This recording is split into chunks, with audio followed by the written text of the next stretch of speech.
India has fired missiles into Pakistan in a deadly escalation between the nuclear-armed neighbors. The Pakistani military says at least 26 civilians have been killed in the strikes. India says it struck infrastructure used by militants linked to last month's attack against tourists in Indian-administered Kashmir. Pakistan says it has shot down several Indian jets in response. India's foreign secretary has just held a briefing. Here's a little of what he had to say.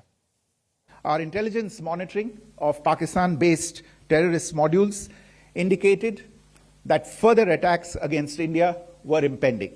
There was thus a compulsion both to deter and to preempt.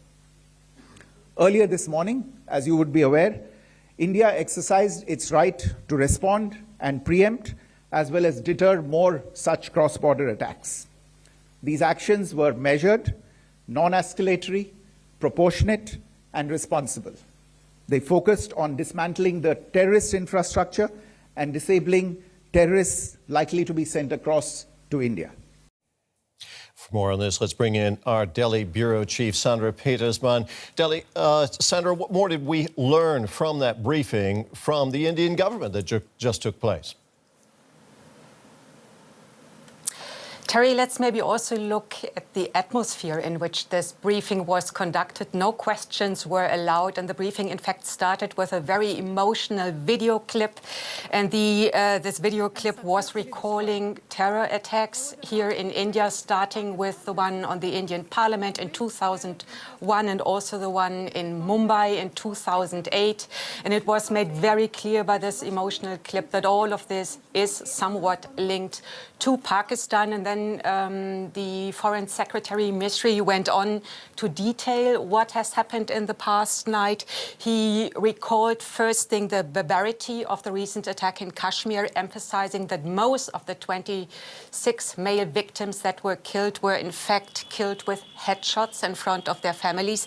He directly linked the attack to Lashkar-e-Toiba, which is a group that is listed by the UN as a terror organization since 2005. He said this group is enjoying immunity in Pakistan. And he also emphasized that Pakistan in the past 2 weeks did nothing, his words, to address India's concerns regarding cross-border terrorism from Pakistan. Then two female officers from the Indian forces took over the press briefing. They detailed what has happened last night, further saying that 9 sites have been targeted. These 9 sites, according to them, were all terror launch pads, their words, not mine. 5 of them inside inside Pakistan-administered Kashmir, and 4 deep inside Pakistan itself in Punjab province. The operation was jointly conducted by India's Army, the Navy and the Air Force. More than 20 missiles were fired in 25 minutes. That's what we learned from the briefing that just concluded. Now, there are reports from the Pakistani side that Indian jets have been shot down. Do you have any more details on that, Sandra? Nothing was provided during this briefing for the press. Again, let me emphasize, no questions were allowed. But we have had contact with sources on the ground, sources from within the security establishment there, and also from eyewitnesses. And they have been pointing towards potentially as many as 3 jets that have been lost, that have crashed on sites there in Kashmir, Indian-administered sites. I'm sure in the course of the day we will learn more about this, but as of now we have no official confirmation from anyone here in Delhi.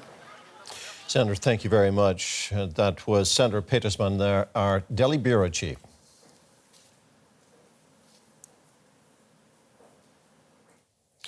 And now DW's Barish Banerjee joins us in the studio. Barish, fill us in on what's happening here. What is India hoping to achieve with these strikes on Pakistan?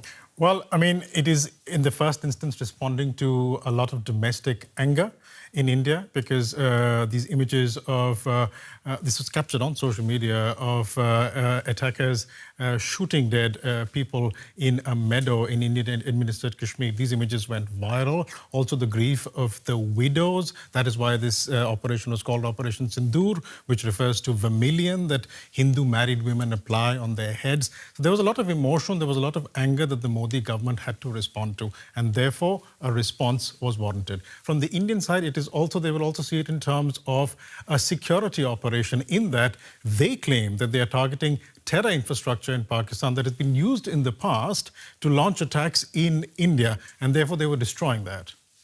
Do they have a point about these terrorist groups that are operating supposedly in Indian-administered Kashmir and Pakistan itself?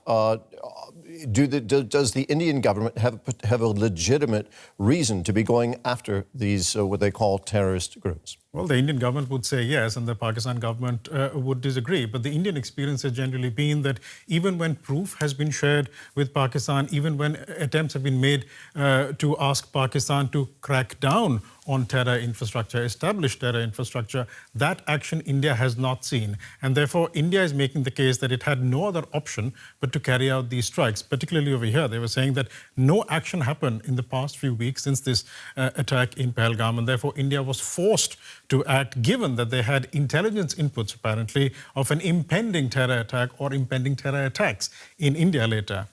Now, India and Pakistan have clashed militarily on multiple occasions in the past, Barish. Do those past experiences provide any indication of how this confrontation might play out? Yeah, they do, in a way. We're talking about two nuclear-armed nations with very professional armies. And even though both countries are nuclear-armed, they have clashed conventionally. These are two countries with very big conventional power as well. So the clashes have always occurred at a very conventional level. And these kind of strikes, in which you're looking at India targeting alleged terror infrastructure in Pakistan or Pakistan-administered Kashmir, and then Pakistan responding, that has also been witnessed, for example, in 2016 and 2019 in particular, when there were airstrikes against both nations. But they all happened within the umbrella of a conventional response. So both countries are aware of this escalation ladder. Nobody wants to see an all-out war. But yes, I can say that in India, they are currently prepared for a potential Pakistani response.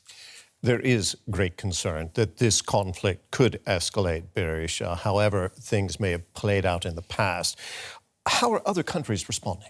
Well, I mean, look at what the UN is saying. Antonio Guterres has called for maximum military restraint. The United States has said it's hoping for a peaceful resolution to this. China has called for calm. So nobody in the region or around the world wants to see a full-blown war between India and Pakistan. I would wager to say neither do India and Pakistan. So it really depends on the next steps from Pakistan in this instance, because the ball really is in Pakistan's court. Remember, the Prime Minister of Pakistan has called this an act of war. Whether Pakistan responds, the manner in which it responds, if it does, would determine if India were to respond to that. But there is a fair degree of an understanding that there is going to be some sort of a tit for tat.